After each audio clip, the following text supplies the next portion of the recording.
In a land filled with opulent palaces and vast deserts, an empire flourished under the mighty rule of King Darius.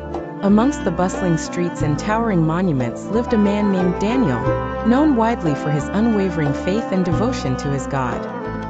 Daniel, a wise and humble advisor to the king, stood apart not only for his intellect but also for his deep connection with the divine. His days were spent advising on matters of state, while his nights were dedicated to quiet contemplation and prayer. The serenity he exuded amidst the chaos of the court life inspired both admiration and envy among the courtiers.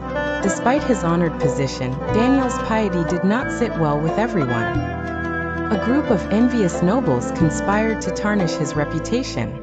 They devised a cunning plan to exploit his faith, convincing King Darius to unwittingly sign an edict that barred prayer to any god or man, except the king himself, for 30 days. The edict was a trap, set specifically for Daniel, who they knew would choose divine allegiance over the king's law. True to their expectations, Daniel continued to pray 3 times a day, undeterred by the threat of punishment. News of his defiance quickly spread, and the conspirators gleefully reported his transgression to the king.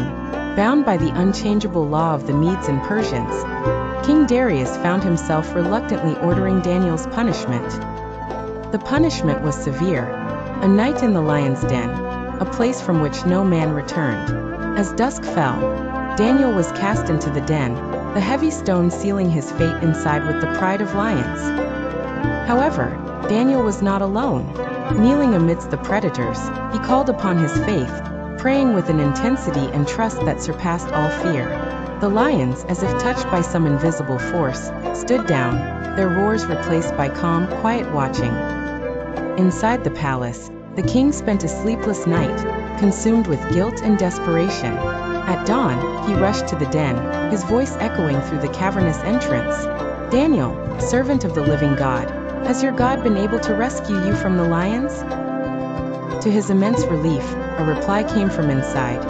"O king, live forever! My God sent his angel, and he shut the mouths of the lions.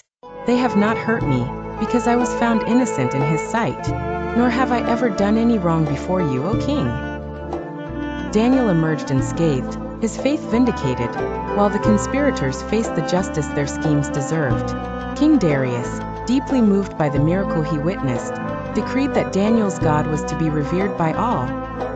Thus, amid the shifting sands of empire and power, stood the unyielding testament to the power of prayer and faith. Daniel's story reminds us that even in the face of great danger, faith has the power to protect and to resonate beyond the immediate, influencing hearts and altering kingdoms.